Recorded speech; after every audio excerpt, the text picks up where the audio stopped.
Welcome to the Banker Lamp. Please enjoy the video. You're starting immediately. First, make sure your iPhone has active cellular service and you know the voicemail password or carrier login. Once done, unlock the phone and open the phone app. Tap voicemail. If you see Setup Now, choose it and create a passcode. This secures the box. Make sure Do Not Disturb is off so calls reach voicemail. This step gives you access to visual voicemail controls and establishes the account you'll reset or reconfigure next.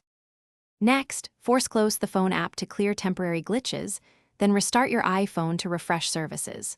Once rebooted, toggle airplane mode on for 10 seconds and turn it off. This forces the phone to re-register with the network.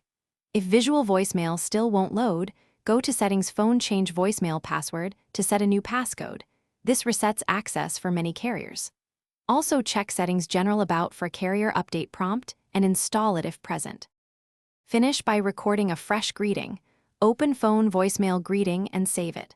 Once saved, call your own number from a different phone and leave a test message. Then retrieve it from the voicemail tab to confirm success. Make sure messages appear in the visual voicemail list.